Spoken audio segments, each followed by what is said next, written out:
어디서 돼지 누린내 맡던 촌년이 감히 아는 척이야? 넌격 떨어지게 끼어들지 말고 당장 저기 주방 가서 설거지나 해.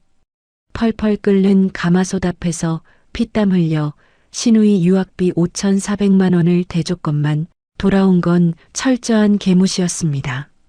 혼자 상다리 부러지게 잔치상을 차려낸 저에게 시어머니는 끔찍한 폭언을 퍼부었고 마마보이 남편은 고개만 숙인 채 방관했죠. 결국 호구 같던 제 인내심은 산산조각이 났습니다. 우당탕? 저는 눈앞에 화려한 잔치상을 가차없이 엎어버렸네요. 오만방자한 밉상시댁을 향한 당찬 국밥집 사장의 피도 눈물도 없는 통쾌한 참교육 반격이 지금 시작됩니다.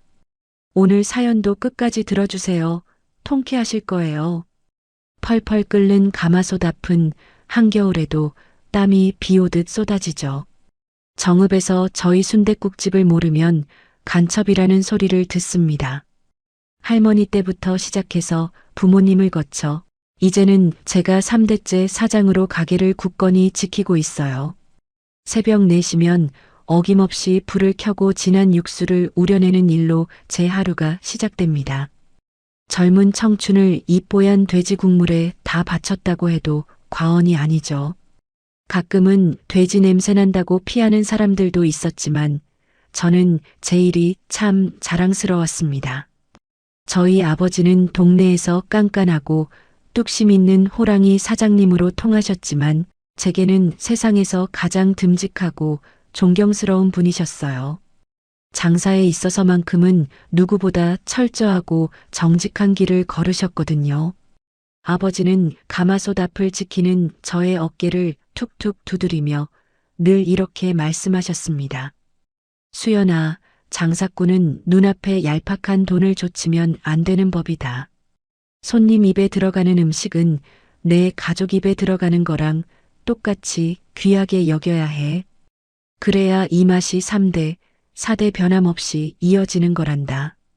저는 그 우직한 가르침을 가슴에 깊이 새기며 부모님 은퇴 후 식당 정권을 이어받았습니다. 제가 운영을 맡은 뒤로 식당은 매일같이 문전성시를 이루며 엄청난 매출을 올리고 있죠. 어느 날 점심시간 얼큰하게 취한 진상 손님 하나가 식당 한가운데서 고래고래 소리를 질렀습니다. 야, 국밥에서 누린내가 진동을 하잖아. 너네 이거 며칠 지난 고기 대충 끓여서 내온 거 아니야? 다른 테이블 손님들이 불안한 눈빛으로 눈치를 보며 수군거리기 시작했죠. 저는 가마솥 앞에서 두르던 앞치마를 툭툭 털며 당당하게 그 테이블로 걸어갔습니다. 손님, 저희 집은 당일 도축한 고기만 매일 새벽에 직접 삶아서 냅니다. 입맛에 안 맞으시면 새 국물로 바꿔는 드리겠지만 없는 소리 지어내서 장사 망치려는 시비는 제가 못 참습니다. 맛이 없으시면 돈 안 받을 테니 그냥 조용히 나가주시죠. 제 단호하고 매서운 기세에 눌린 손님은 흠칫 놀라더니 슬그머니 꼬리를 내리고 음식값을 던지듯 계산하고 나갔습니다. 저는 평소엔 정이 많아 퍼주는 걸 좋아해도 이렇게 선을 넘는 사람에게는 절대 호락호락하게 당하지 않는 성격이거든요. 그런데 이런 저의 당찬 모습을 늘 구석자리에서 흥미롭게 지켜보던 남자가 한 명 있었습니다. 바로 서울에서 공기업에 다니다가 정읍으로 발령을 받아 내려온 손님이었죠. 처음엔 그저 매일 점심때마다 혼자 와서 얌전히 특 사이즈 순댓국을 비우고 가는 단골인 줄만 알았습니다. 그런데 손님이 다 빠져나간 한가한 시간에 그 남자가 슬쩍 제 곁으로 다가와 말을 걸더라고요. 사장님, 아까 진상 손님 대처하시는 거 진짜 멋있으시던데요. 제가 웬만하면 같은 식당 매일 안 오는데 여기 순댓국은 서울 유명한 맛집들보다 훨씬 맛있어서 매일 옵니다. 제가 이마에 맺힌 땀을 수건으로 닦으며 무심하게 대답했습니다. 맛있게 드셨다니 다행이네요. 부족하면 밥이랑 국물 더 드릴 테니까 다음부터는 눈치 보지 말고 팍팍 말씀하세요. 그러자 남편이 사람 좋은 넉살 좋은 미소를 지으며 한 발짝 더 다가왔죠. 사장님 인심이 넉넉하셔서 배는 늘 부릅니다. 국물도 좋지만 사실 오늘은 사장님하고 이야기 좀 하고 싶어서 늦게 와봤어요. 저 내일 쉬는 날인데 혹시 오후에 시간 어떠세요? 제가 정읍 지리를 하나도 몰라서 그러는데 가이드 좀 부탁드려도 될까요? 서울내기 특유의 나긋나긋한 말투와 서글서글한 인상에 저도 모르게 굳게 닫혀있던 마음이 툭 하고 열렸습니다. 매일 불 앞에서 거친 식당 일만 하며 긴장 상태로 살던 제게 그는 꽤 따뜻한 위로처럼 다가왔거든요. 우리는 브레이크 타임이나 영업이 끝난 늦은 밤을 이용해 소박하고 달콤한 데이트를 시작했습니다.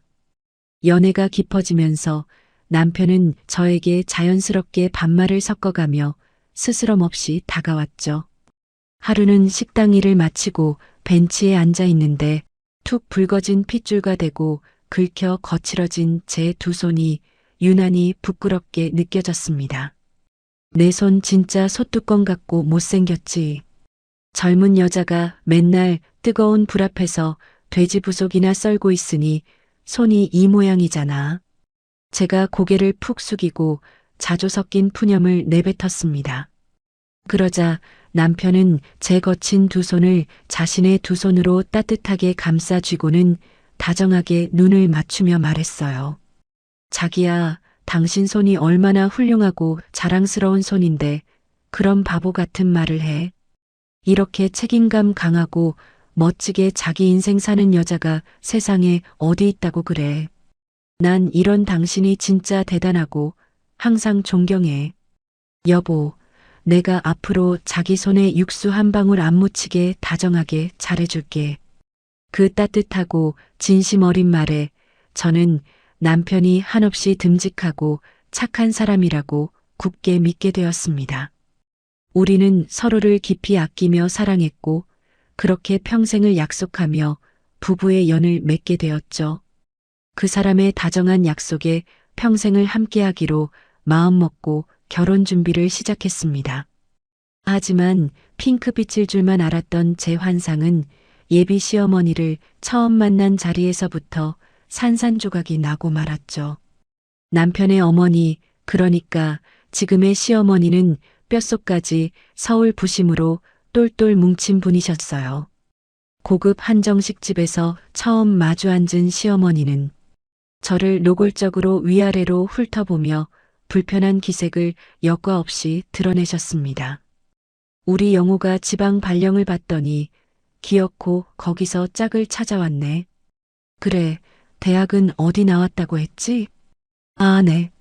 저는 근처에서 2년제 식품영양학과를 졸업하고 바로 부모님 식당 일을 돕기 시작했습니다. 그러자 시어머니는 들고 있던 찻잔을 탁 소리나게 내려놓으며 코웃음을 치셨어요. 어머, 2년제? 우리 영호는 서울에서 번듯한 4년제 나와서 공기업 들어간 앤데 참, 어디 서울 번듯한 집안 아가씨도 아니고 촌에서 돼지 부속이나 삶는 애가 우리 아들 짝이나 되니? 면전에 대고 쏟아지는 멸시에 제 얼굴은 화끈거렸습니다. 당장이라도 밥상을 엎고 자리를 박차고 일어나고 싶었지만 옆에서 안절부절 못하는 남편을 보며 입술을 꽉 깨물고 참았어요. 그렇게 첫 만남이 끝난 후 저는 남편을 따로 불러내 참았던 눈물을 쏟으며 서운한 마음을 토해냈습니다. 여보, 어머님 말씀이 너무 지나치신 거 아니야? 내가 촌에서 국밥 하는 게 무슨 큰 죄라도 지은 거야? 우리 부모님 앞에서 어떻게 그렇게 대놓고 사람을 무시하실 수가 있어? 제가 따지자 남편이 제 두 손을 쥐고 쩔쩔매며 변명을 늘어놓기 시작했죠.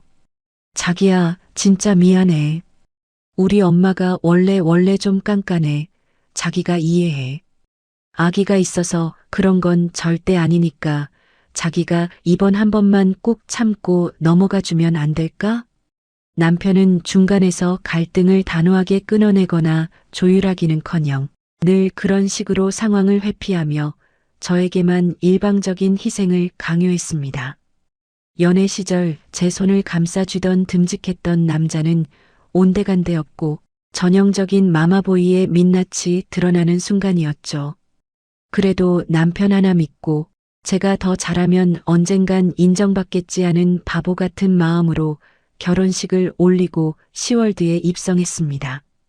하지만 시어머니의 텃세는 결혼 후에도 전혀 멈출 기미가 보이지 않았어요. 명절이나 제사 때마다 시댁에 가면 꼭 뼈 있는 농담으로 제 가슴에 예리한 비수를 꽂으셨습니다. 아휴, 어디서 돼지 누린내가 진동을 하네. 너는 식구들 먹을 귀한 음식 장만하는데 그 냄새나는 손으로 만지면 어떡하니? 넘격 떨어지게 여기 있지 말고 저기 주방 들어가서 마늘이나 깔아. 그럴 때마다 속에서 천불이 끓어올랐지만 벙어리 냉가슴 앓듯 꾹꾹 눌러 담아야만 했습니다. 그런데 참 기가 막히고 코가 막히는 건 제 배경과 직업은 그렇게 벌레 보듯 무시하시면서도 돈 앞에서는 태도가 180도 달라지신다는 겁니다. 결혼 후 첫 시어머니 생신날 제가 백화점 상품권과 함께 현금이 두둑하게 든 봉투를 내밀었을 때였죠. 어머님, 생신 축하드려요. 약소하지만 맛있는 거 드시고 마음에 드시는 옷도 사 입으세요. 시어머니는 짐짓 못 이기는 척 봉투를 받으시더니 매의 눈으로 봉투 두께를 쓱 가늠하셨습니다. 그 순간 입가에 번지는 숨길 수 없는 미소를 저는 똑똑히 봤어요. 어머, 뭘 이런 걸 다 챙겼니? 그래, 네가 장사해서 돈은 좀 만진다더니 씀씀이는 아주 서울내기 못지않게 시원시원하구나. 이건 고맙게 잘 쓰마. 방금 전까지 촌년이라며 사람을 구박하던 표정은 어디로 가고 제 피땀 어린 돈은 덥석덥석 잘도 챙기셨습니다. 달면 삼키고 쓰면 뱉는 그 기가 막힌 이중성의 헛웃음만 나왔지만 며느리라는 족쇄를 찬 이상 이것도 제가 감당해야 할 몫이려니 하고 애써 스스로를 다독였습니다. 그렇게 꾹꾹 참고 넘기며 아슬아슬한 결혼 생활을 이어간 지 어느덧 1년이 되었습니다. 어느 주말 시댁 식구들이 다 같이 모인 저녁 식사 자리였죠. 밥을 먹던 중 시누이 유진 아가씨가 갑자기 폭탄 선언을 터뜨렸습니다. 엄마, 오빠 나 미국으로 유학 가려고. 경제학 석사 과정 밟고 싶은데 이번에 꽤 괜찮은 학교에서 입학 허가를 받았어. 갑작스러운 유학 선언에 시댁 식구들은 모두 숟가락을 내려놓고 입을 떡 벌렸습니다. 저 역시 깜짝 놀라 동그란 눈으로 아가씨를 쳐다봤죠. 시어머니는 놀란 가슴을 쓸어내리며 한껏 목소리를 높이셨어요. 미국 유학? 아이고, 우리 딸 장하다마는 그 비싼 학비랑 생활비는 다 어쩌려고 그래. 우리 집 형편에 그 억소리 나는 돈을 당장 어떻게 마련하니? 평소 서울 부심부리며 콧대 높던 시어머니도 현실적인 돈 문제 앞에서는 난색을 표하셨습니다. 그때 시어머니의 매서운 눈동자가 빠르게 굴러가더니 이내 식탁 구석에 조용히 앉아있던 저를 향해 꽂혔어요. 순간 등골이 서늘해지는 기분이 들었습니다. 시어머니는 옆에 앉은 남편의 옆구리를 쿡쿡 찌르며 대놓고 눈치를 주기 시작했죠. 예, 아들아, 내 처 요즘 장사 잘 된다며? 정읍에서 국밥 팔아서 돈 쓸어 담는다고 동네방네 소문이 다 났던데. 새언니가 돼서 시누이 앞길 막을 거 아니면 매달 조금씩만 보태라고 해라. 저를 바로 앞에 두고도 굳이 남편을 통해 그것도 명령하듯 툭 던지는 그 태도에 기가 막혔습니다.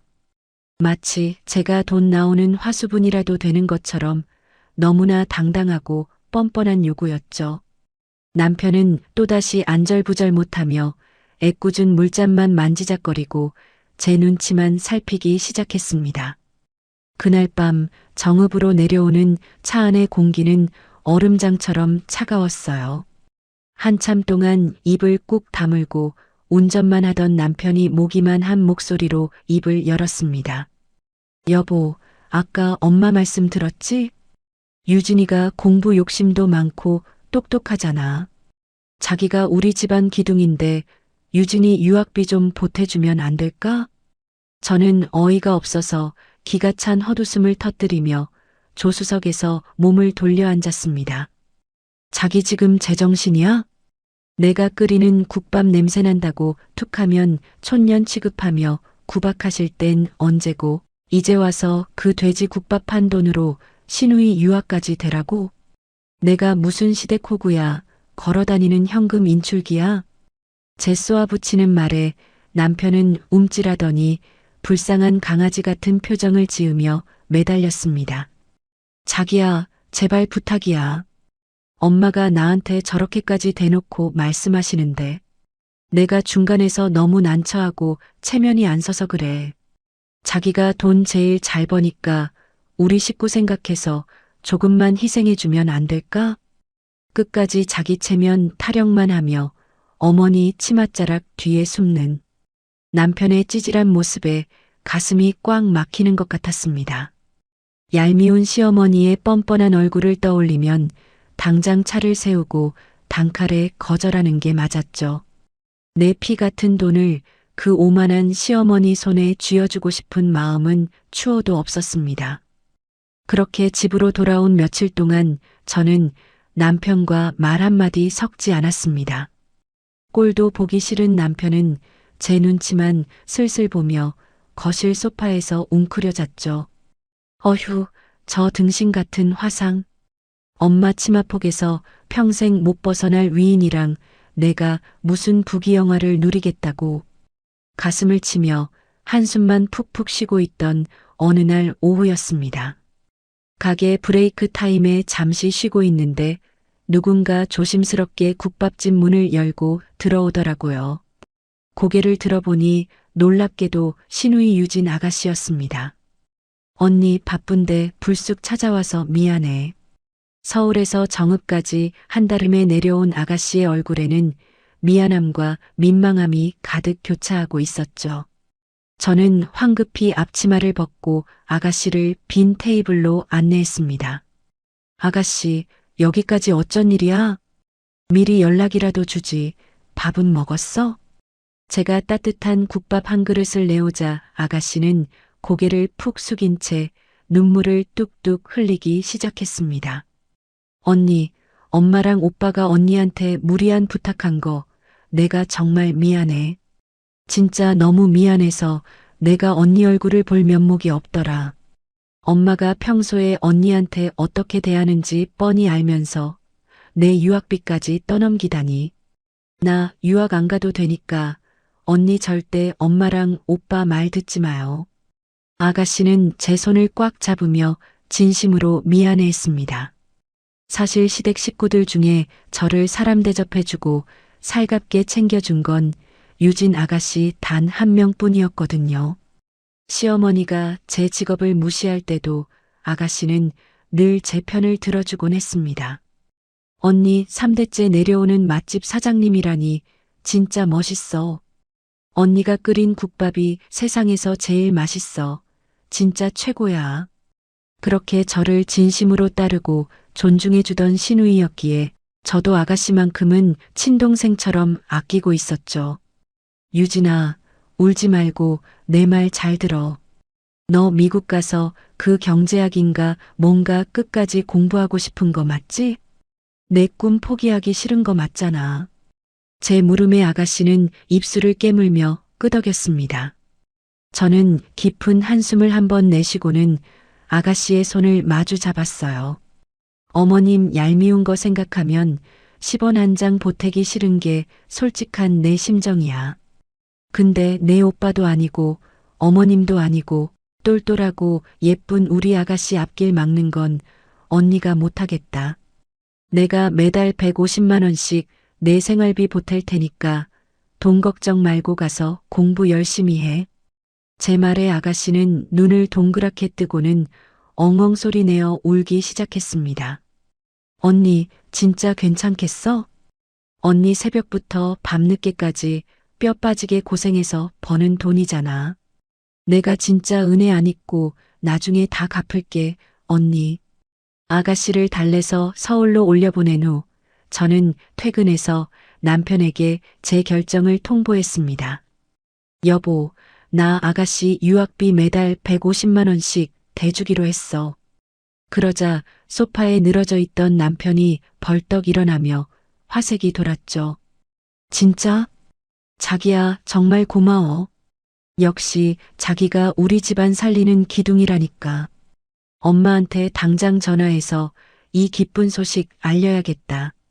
신이 나서 휴대폰을 집어드는 남편의 뒤통수를 보니 다시 속에서 우라통이 치밀어 올랐습니다. 착각하지 마. 당신이나 당신 어머니 봐서 대주는 거 아니니까. 우리 아가씨가 당신들보다 100배 1000배는 염치 있고 똑똑해서 내가 아가씨 보고 투자하는 거야.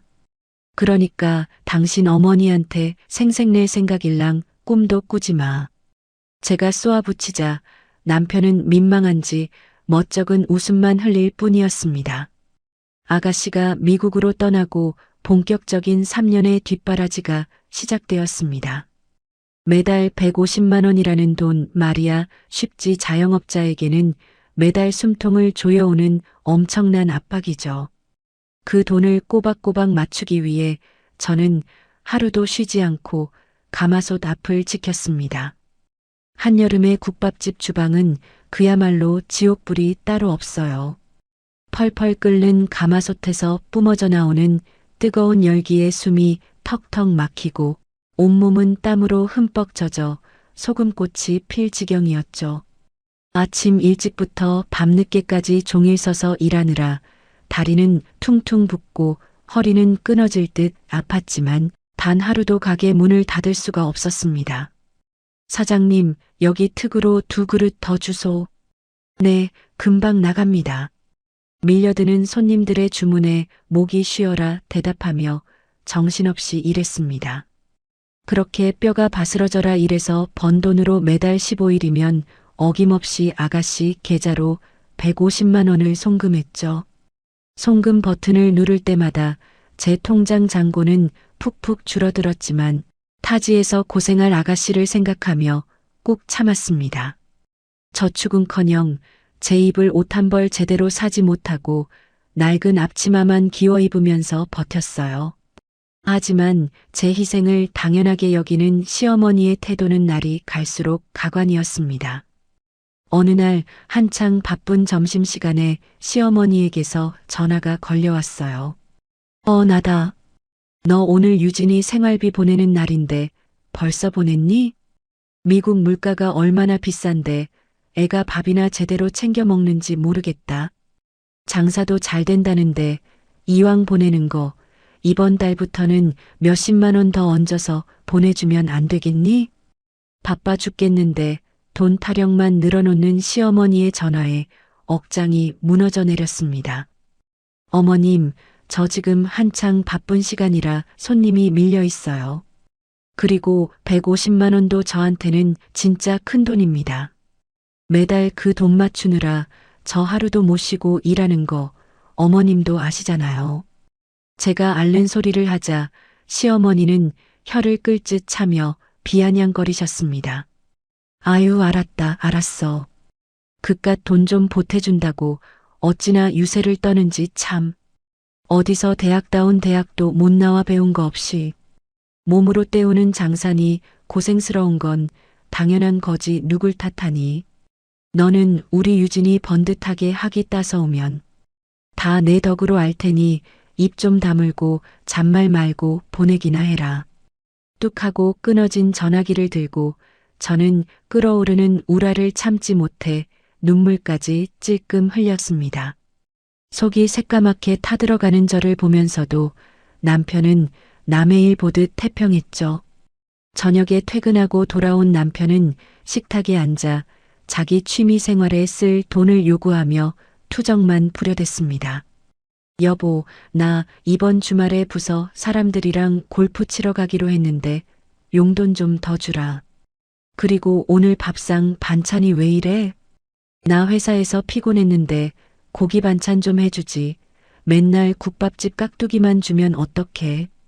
저는 앞치마를 집어 던지며 소리를 빽 질렀습니다. 당신 눈에는 내가 고기 반찬할 정신이 있는 걸로 보여? 당신 동생 유학비 대느라 나 오늘 밥 한 끼도 못 먹고 가마솥 앞에서 뼈 빠지게 일했어.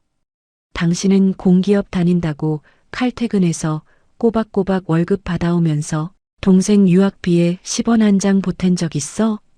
양심이 있으면 반찬 투정하고 골프 타령할 시간에 내 다리라도 좀 주물러라.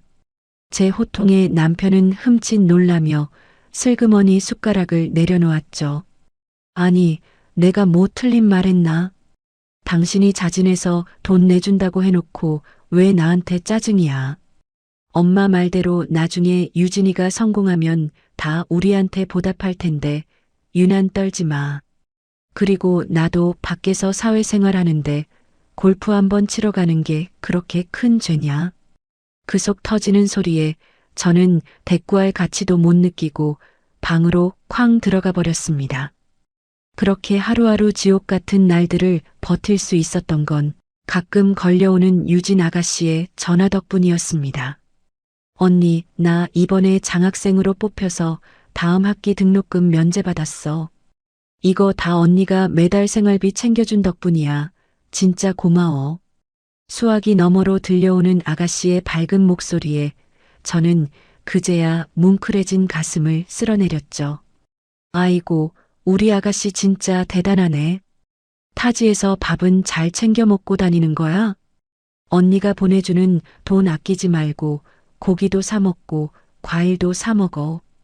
공부하는데 체력이 제일 중요하니까 절대 굶고 다니지 마, 알겠지? 응, 언니 말대로 밥 잘 챙겨 먹고 있어. 언니도 식당 일 힘들 텐데 너무 무리하지 말고 건강 챙겨. 나 빨리 졸업해서 한국 돌아가면 언니 호강시켜줄게. 그 따뜻한 말 한마디가 제게는 천군만마 같았습니다. 얄미운 시어머니와 철없는 남편 때문에 가슴에 피멍이 들다가도 아가씨 생각만 하면 다시금 힘을 낼 수 있었죠. 그렇게 1년, 2년 시간이 흐를수록 제 손마디는 더 굵어지고 이마엔 주름이 늘어갔습니다. 피땀 어린 국밥 육수가 아가씨의 유학 자금으로 고스란히 흘러들어간 지 꼬박 3년이 지났죠. 그동안 제가 보낸 돈은 무려 5,400만 원이라는 큰 액수가 되었습니다. 결코 적지 않은 돈이었지만 아가씨가 무사히 학업을 마치고 훌륭한 인재가 되어 돌아올 날만을 손꼽아 기다렸습니다. 그날이 오면 그동안의 제 고생도 빛을 발하고 시어머니도 저를 조금은 인정해주지 않을까 하는 신락 같은 희망을 품고서 말입니다. 드디어 3년이라는 길고 길었던 시간이 흘렀습니다. 아가씨가 무사히 석사 학위를 마치고 한국으로 돌아오는 날이 밝았죠. 시댁은 그야말로 온 집안이 들썩이는 축제 분위기였습니다. 며칠 전부터 시어머니는 친척들과 지인들에게 전화를 돌리며 딸 자랑을 하느라 목이 다 쉬셨을 정도였어요. 아가씨가 귀국하는 당일 시댁에서는 대대적인 가족 모임이 열리기로 했습니다. 당연히 그 거창한 잔치상 차리는 일은 온전히 제 몫으로 떨어졌죠. 저는 가게 문에 임시 휴업 팻말을 걸어두고 새벽 3시부터 일어나 정읍에서 서울로 향했습니다. 트렁크에는 아가씨가 평소에 좋아하던 1등급 한우 갈비부터 신선한 전복, 갓 담근 겉절이까지 온갖 식재료를 빈틈없이 꽉꽉 채워 넣었어요. 며칠 내내 가게 일로 피곤해서 운전대를 잡은 손이 후들거렸지만 3년 만에 볼 아가씨 생각에 애써 졸음을 쫓으며 엑셀을 밟았습니다. 아침 일찍 서울시댁 현관문을 열고 들어서자마자 시어머니의 앙칼진 목소리가 저를 반겼습니다. 아유, 넌 차가 안 막히는 새벽에 쌩하고 오지 왜 이제야 오니? 우리 유진이 저녁 비행기로 도착하는데 그 전에 이 많은 걸 언제 다 지지고 볶고 할 거야? 얼른 앞치마 두르고 주방으로 들어가서 핏물부터 빼라. 저는 숨 돌릴 틈도 없이 그 무거운 짐들을 이끌고 곧바로 주방으로 등 떠밀려 들어갔습니다. 남편은 소파에 벌러덩 누워서 텔레비전 채널만 휙휙 돌리고 있었죠. 여보, 나 무거운 짐이 한가득인데 이것 좀 같이 안으로 날라주라. 제가 힘겹게 아이스박스를 들어 올리며 말하자 남편은 힐끗 쳐다보고는 하품을 쩍쩍 해댔습니다. 아, 나 오늘 주말이라 늦잠 자야 하는데 자기 때문에 일찍 깼잖아. 자기가 나보다 힘 좋으니까 그냥 쓱쓱 날라. 엄마가 옆에서 눈에 불을 켜고 감독하시는데 내가 도와주면 엄마가 나한테 더 잔소리하신단 말이야. 얄미운 그 입을 콱 쥐어받고 싶었지만 오늘 같은 좋은 날 큰 소리 내기 싫어서 꾹 참았습니다. 그날 주방은 그야말로 저 혼자만의 전쟁터가 따로 없었어요. 혼자서 갈비찜을 안 치고 전복을 솔로 빡빡 문질러 닫고 삼색나물에 잡채까지 무치느라 허리를 한 번도 제대로 펴지 못했습니다.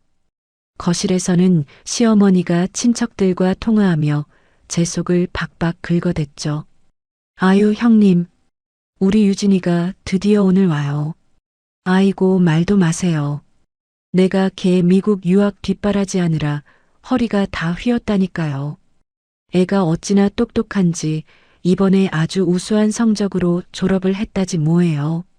제가 3년 동안 가마솥 앞에서 뼈 빠지게 번 돈으로 유학 보내놓고 생색은 시어머니가 다 내는 꼴이라니 정말 기가 막혔습니다.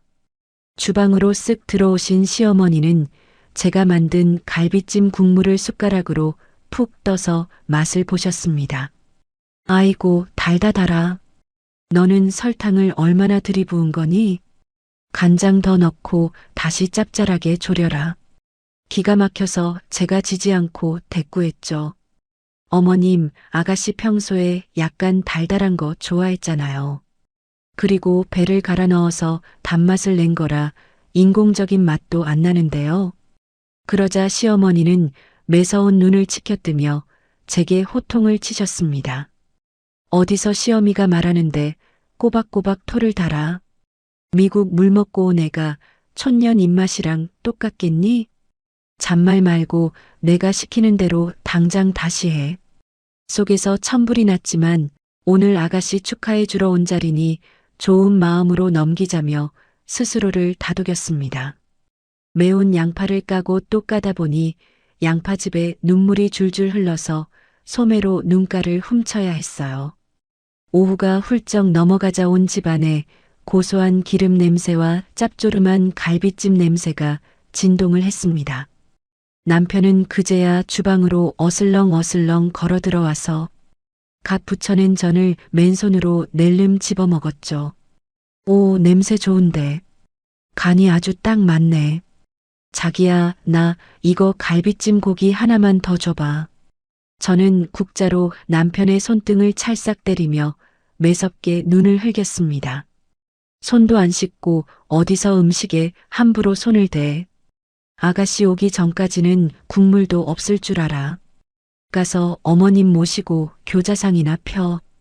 남편은 입술을 삐죽거리며 투덜투덜 거실로 나갔습니다. 아유, 유진이 덕분에 오랜만에 포식하겠네. 자기는 딴 건 몰라도 진짜 요리 하나는 기가 막히게 한다니까. 칭찬인지 욕인지 모를 소리를 짓거리는 남편의 등짝을 째려보며 저는 마지막으로 잡채를 버무렸습니다. 저녁 시간이 다 되어가자 드디어 상다리가 부러지도록 화려한 잔치상이 완성되었습니다. 번쩍거리는 큰 교자상 2개를 이어 붙이고도 음식을 놓을 자리가 모자랄 지경이었죠. 하루 종일 불 앞에 서 있었더니 다리는 퉁퉁 붓고 머리는 산발에 앞치마는 기름 얼룩으로 엉망이 되었습니다. 얼굴은 주방 열기로 붉게 달아올라 땀범벅이었지만 그래도 먹음직스러운 상차림을 보니 마음만은 참 뿌듯했죠. 그래, 우리 아가씨 이거 먹고 기운 팍팍 났으면 좋겠다. 그때 현관문 비밀번호를 누르는 경쾌한 소리가 들리며 문이 활짝 열렸습니다. 엄마, 오빠, 나왔어. 집안을 울리는 아가씨의 밝은 목소리에 제 가슴도 덩달아 두근거리기 시작했어요. 드디어 3년 만에 제가 피땀 흘려 뒷바라지한 시누이가 멋진 모습으로 금이환영을 한 것입니다.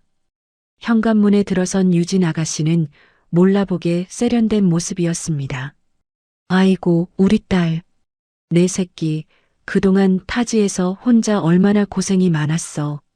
시어머니는 버선발로 뛰어나가 아가씨를 와락 끌어안고는 눈물까지 훔치셨죠.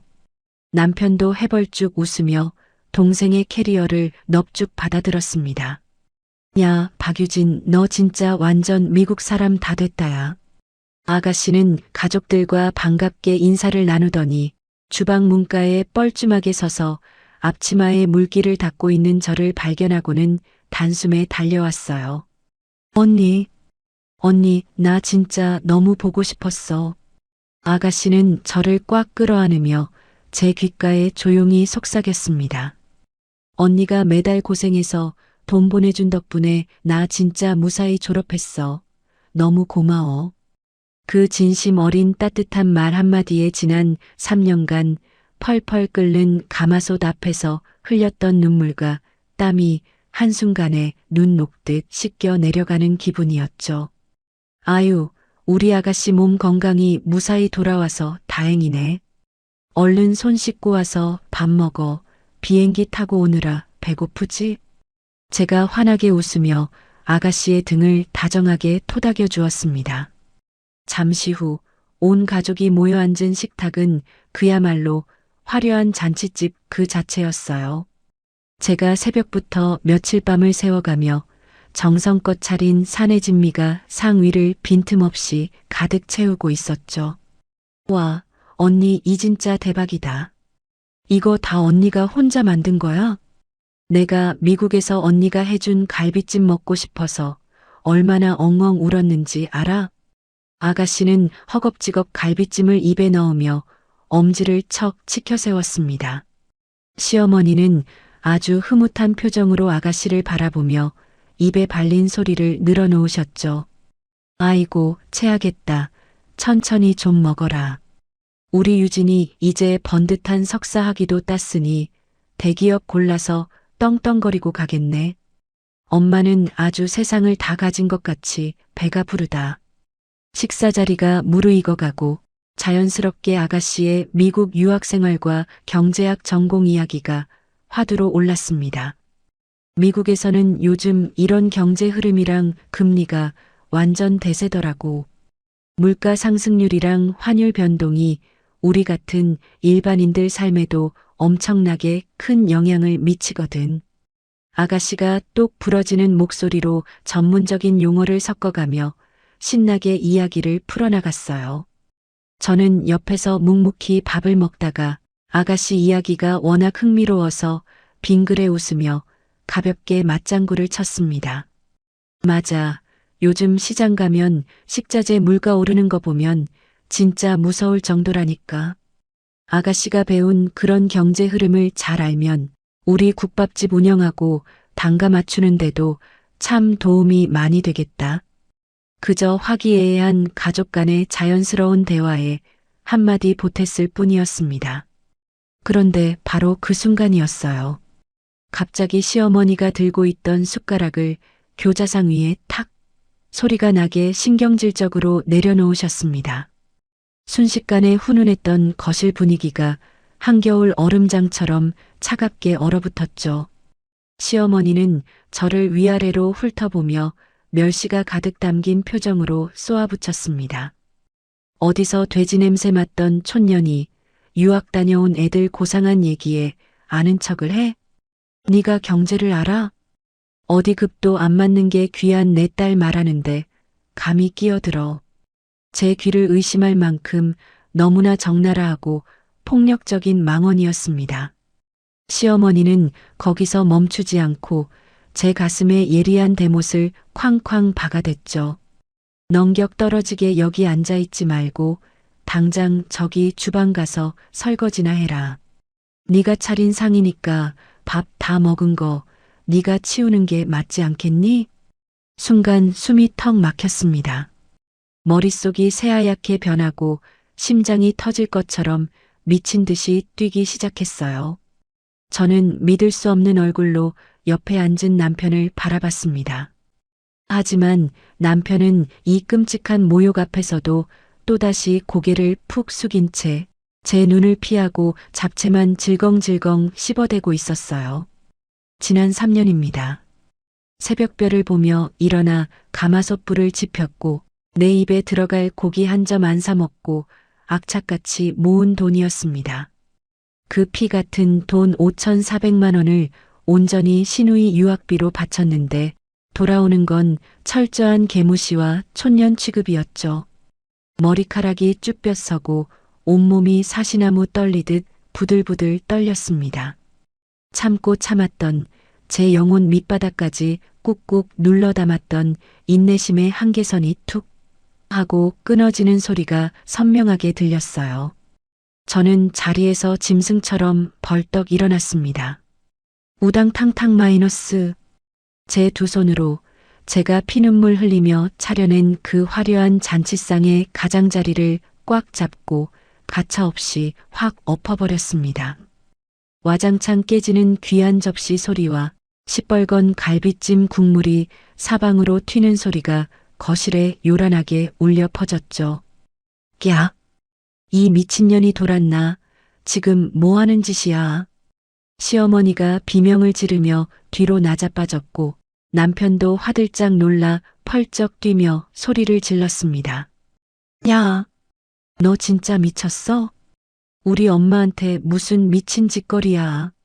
저는 바닥에 엉망으로 뒹구는 전 쪼가리와 국물들을 차갑게 내려다보며 입을 열었습니다. 제 목소리는 화라산 같은 분노로 덜덜 떨리고 있었지만 그 어느 때보다 도끼가 서려 또렷했죠. 어머님, 그 돼지 냄새 맡으며 끓인 국밥, 촌년이 뼈 빠지게 판 그 돈으로 당신 귀한 딸 유학 다녀왔습니다. 그동안 매달 150만 원씩 3년 동안 들어간 돈이 무려 5,400만 원. 그 피 같은 내 돈 10원 한 장 빼놓지 말고 당장 토해낼 준비나 하세요. 시어머니의 주름진 얼굴이 경악으로 하얗게 질리다 못해 퍼렇게 변해갔습니다. 저는 씩씩거리는 남편을 짐승처럼 노려보며 매섭게 쏘아붙였죠. 그리고 당신, 허구한 날 엄마 치마폭에 숨어서 굳은 일은 마누라 방패막이 삼는 비겁한 마마보이 새끼야. 당신 같은 찌질이랑은 오늘부로 완벽하게 끝이야. 이 지긋지긋하고 역겨운 집구석, 이제 구역질이 나서 단 1초도 못 참아. 저는 덜덜 떨리는 손으로 꽉 매여있던 앞치마 끈을 벅벅 뜯어내듯 벗어 바닥에 내동댕이 쳤습니다. 그리고 뒤도 돌아보지 않고 곧장 현관문을 향해 성큼성큼 걸어갔죠. 제 등 뒤로 엉망진창이 된 시댁 거실의 끔찍한 정적이 무겁게 내려앉고 있었습니다. 제가 뜯어낸 앞치마를 바닥에 내팽개치고 현관을 향해 몸을 돌렸을 때였습니다. 뒤통수에 대고 시어머니의 표독스러운 악다구니가 쏟아지기 시작했죠. 아이고, 저 미친년이 드디어 실성했구나. 어디서 감히 하늘 같은 시어미 앞에서 밥상을 엎어? 이거 완전 천하의 몹쓸년 아니야. 근본 없는 촌년 걷어서 사람 구실하게 만들어줬더니 은혜도 모르고 미쳐 날뛰는 꼴 좀 보소. 시어머니는 바닥에 흩어진 갈비찜과 지지겨진 전들을 보며 가슴을 팡팡 치셨습니다. 남편도 얼굴이 시뻘겋게 달아올라 씩씩거리며 제 뒤를 쫓아왔어요. 야, 너 당장 안 멈춰? 네가 기어코 오늘같이 좋은 날 이딴 사다를 내야 속이 시원하겠냐? 어디서 못 배워 먹은 티를 내 빨리 엄마한테 무릎 꿇고 싹싹 빌지 못해.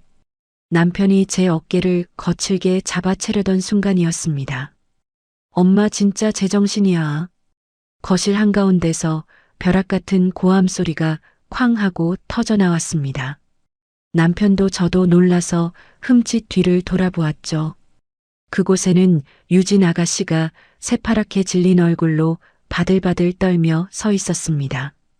아가씨의 두 눈은 분노로 이글거리고 있었고 두 주먹은 핏대가 설 만큼 꽉 쥐어져 있었어요. 유진아, 너 왜 그래? 저 미친년이 우리 집안 박살내는 거 못 봤어? 시어머니가 당황해서 더듬거리자 아가씨는 참았던 울분을 활화산처럼 터뜨렸습니다. 미친 건 새언니가 아니라 엄마랑 오빠야. 어떻게 언니한테 그런 끔찍하고 천박한 말을 할 수가 있어? 새언니가 내 평생의 은인인데 은인한테 촌년이라니. 가서 설거지나 하라는 게 대체 사람 입에서 나올 소리야. 아가씨의 매서운 사자 후에 시어머니는 충격을 받은 듯 입을 떡 벌리고 얼어붙었습니다. 아니, 내가 뭐 틀린 말했니? 어디서 돼지 부속이나 만지던 애가 감히 내 앞에서 아는 척을 하니까 내 속이 뒤집어져서. 시어머니의 궁색하고 이기적인 변명의 아가씨는 기가 막히다는 듯 실소를 툭 터뜨렸죠.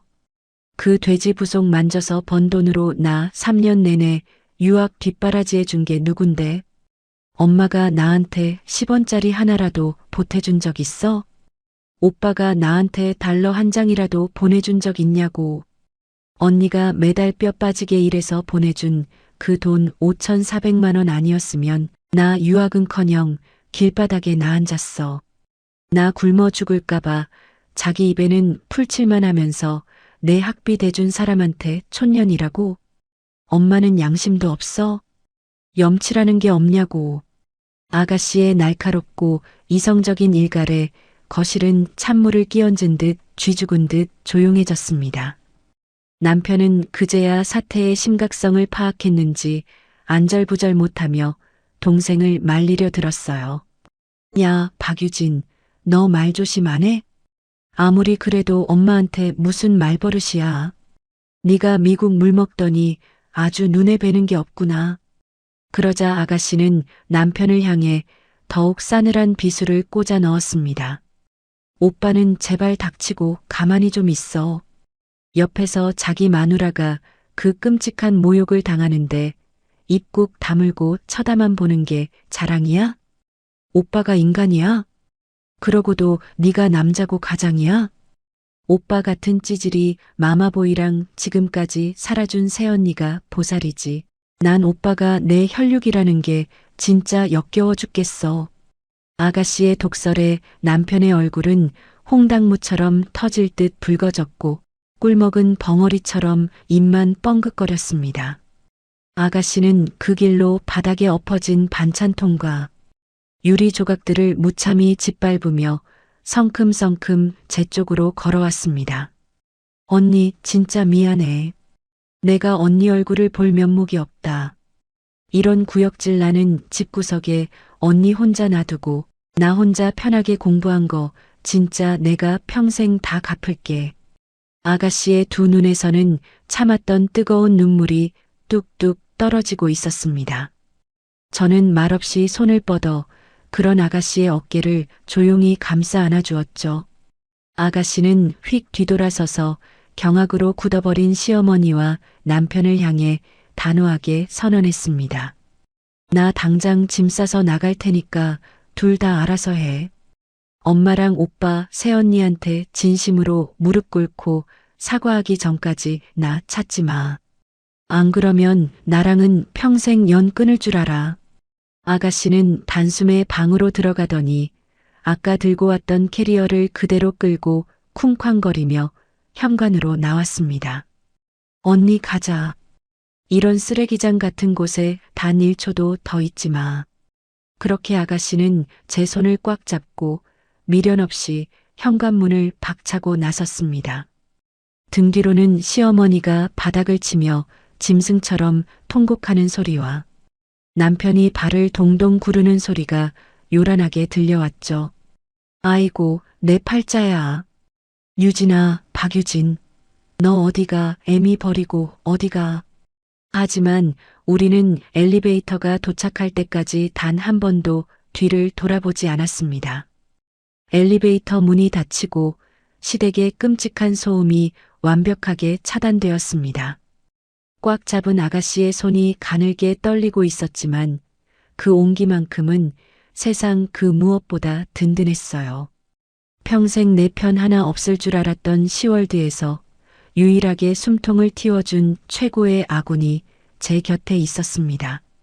아가씨와 함께 엉망이 된 시댁 아파트를 빠져나와 주차장으로 향하는 길은 생각보다 훨씬 상쾌했습니다. 언니, 오늘 밤 운전해서 내려가기 피곤할 텐데 괜찮겠어? 나는 당분간 친구 오피스텔에 신세지기로 했으니까 내 걱정은 말고 조심히 내려가요. 아가씨는 제 두 손을 한 번 더 꼭 쥐어주고는 택시를 타고 훌쩍 떠났습니다. 저는 정읍으로 내려가는 텅 빈 고속도로를 달리며 라디오 볼륨을 아주 크게 틀었죠. 이상하게도 서러운 눈물은 단 한 방울도 나지 않았습니다. 오히려 10년 묵은 체증이 뻥 뚫린 것처럼 가슴이 후련하고 막 날아갈 것만 같았어요. 그래, 내 피 같은 돈 빨아먹는 징그러운 기생충들 다 떼어냈으니 이제 진짜 내 인생 살면 되는 거야. 다음 날 아침 저는 평소처럼 새벽에 가마솥불을 지피고 날이 밝자마자 변호사 사무실부터 찾아갔습니다. 변호사님, 저 당장 이혼 소송 진행할 겁니다.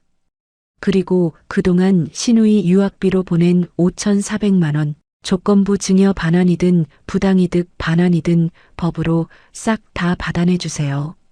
제가 피땀 흘려 번 돈, 그 인간들 입에 단 1원도 못 남겨둡니다. 제 단호하고 매서운 눈빛의 변호사님도 고개를 끄덕이며 곧바로 내용 증명과 소장 작성에 들어갔습니다. 시어머니와 남편의 노골적인 강요와 폭언이 담긴 녹음 파일, 매달 150만 원씩 입금했던 이체 내역서까지 증거는 이미 차고 넘쳤거든요. 며칠 뒤 서울시댁과 남편의 공기업 사무실로 살벌한 내용 증명과 이혼 소장 세트가 동시에 날아갔습니다. 가게에서 한창 바쁘게 점심 장사를 준비하고 있는데 남편에게서 불이 나게 전화가 걸려오더군요. 여보, 자기야, 지금 사무실로 날아온 이게 다 뭐야? 무슨 내용 증명의 이혼 소장이라니. 당신 진짜 나랑 끝내려고 이러는 거야? 수화기 너머로 들려오는 남편의 찌질한 목소리는 사시나무 떨리듯 벌벌 떨리고 있었습니다. 저는 들고 있던 국자를 툭 내려놓고 얼음장처럼 차가운 목소리로 쏘아붙였죠. 너희 집구석이랑 완벽하게 끝내려고 보낸 거 맞아. 소장에 적힌 대로 내 돈 5,400만 원 당장 토해내. 기한 내에 입금 안 하면 당신 회사 월급 통장부터 다 가압류 들어갈 줄 알아. 제 서슬 퍼런 경고에 남편은 그제야 사태 파악이 완벽하게 됐는지 엉엉 울먹거리기 시작했습니다. 여보, 제발 한 번만 봐주라. 당장 5천만 원이 넘는 돈을 내가 무슨 수로 구해. 게다가 회사에 이혼 소장 날아와서 지금 부서 사람들 다 알게 생겼어. 나 진짜 미치겠다고. 그 비겁한 변명에 저는 콧방귀를 뀌며 실소를 터뜨렸습니다. 내 체면 깎이는 건 무섭고 내 돈 뜯어갈 땐 아주 뻔뻔하고 당당하더니 꼴 좋다. 엄마 치마폭에 숨어서 징징거리지 말고 대출을 받든 사채를 쓰든 네가 알아서 갚아. 남편은 이제 아예 콧물까지 질질 짜며 처절하게 애원했습니다. 자기야, 내가 다 잘못했어. 내가 중간에서 남편 노릇 똑바로 못해서 당신 상처 준 거 진짜 뼈저리게 후회하고 있어. 엄마도 지금 유진이가 우리랑 싹 다 연락 끊어버려서 밥도 못 드시고 쓰러지기 일보 직전이야. 제발 한 번만 용서해 주라. 내가 앞으로 진짜 잘할게. 저는 남편의 구차하고 역겨운 변명에 속이 메스꺼워져서 단칼에 말을 잘랐습니다. 입 닥쳐. 당신 어머니 쓰러지든 말든 이제 나랑 아무 상관없는 남이니까 신경 꺼. 촌년이 해주는 밥은 돼지 냄새 나서 더러워서 못 드신다며? 그 잘난 서울 부심으로 알아서 고급스럽게 잘 챙겨 드시라고 전해. 당신같이 줏대없고 무능한 마마보이 새끼는 이제 평생 혼자서 늙어 죽어. 합의는 절대 없으니까 변호사 통해서만 연락해. 저는 매몰차게 전화를 끊고 곧바로 남편의 번호를 수신 차단해 버렸습니다. 찌질한 새끼, 평생 그렇게 바닥을 기면서 뼈저리게 후회해라. 알턴 이를 쑥 뽑아낸 것처럼 속이 아주 청량 사이다를 원샷한 듯 뻥 뚫리더군요. 아마 지금쯤 그 오만방자했던 시어머니는 5,400만 원이라는 거액을 당장 뱉어내게 생겨서 거품을 물고 쓰러지셨을 겁니다. 거기다 평생의 자랑이던 똑똑한 딸내미는 인연을 끊고 잠적해버렸고 믿었던 아들은 졸지에 이혼남이 될 처지에 놓였으니까요. 가족들이 본인을 벌레 보듯 경멸하며 떠나버린 그 비참한 현실 속에서 끔찍한 지옥을 맛보고 있겠죠.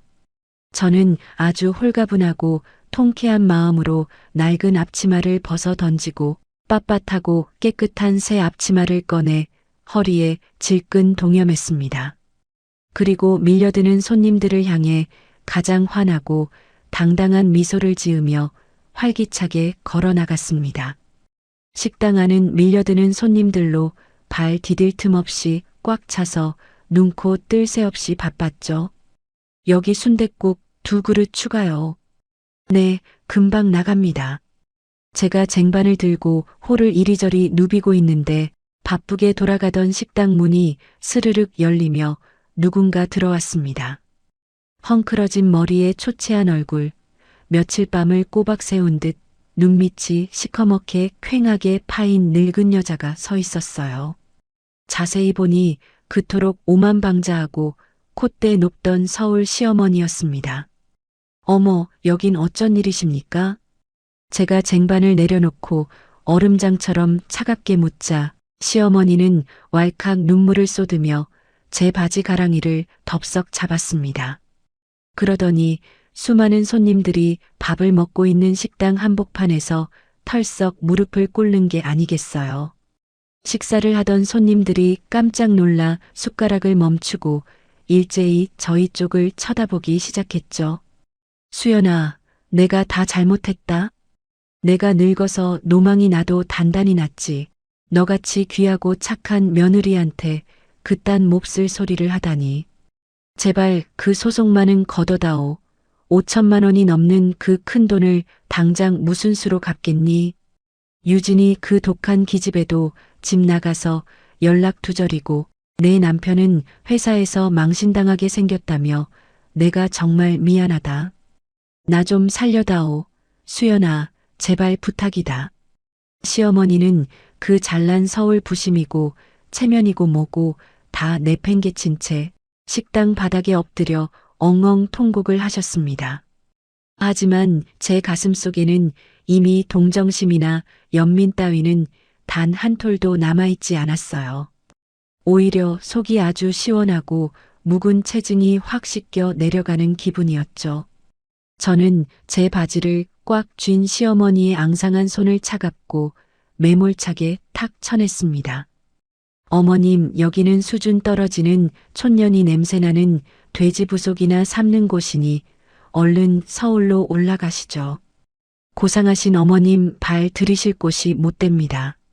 시어머니가 파랗게 질린 얼굴로 바들바들 떨며 저를 올려다보며 애원했습니다. 수연아, 제발. 내가 이렇게 무릎까지 꿇고 싹싹 빌잖니. 한 번만, 딱 한 번만 덮어주고 다시 우리 영호랑 잘 살아보면 안 되겠니? 제가 헛웃음을 치며 단호하게 대답했죠. 제가 왜요?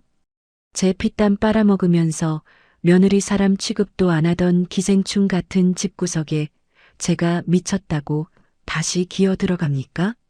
합의는 절대 없으니까 앞으로 억울하신 거나 하실 말씀 있으시면 변호사 통해서 얘기하세요. 그리고 한창 바쁜 점심시간에 영업 방해하지 마시고 당장 나가주세요.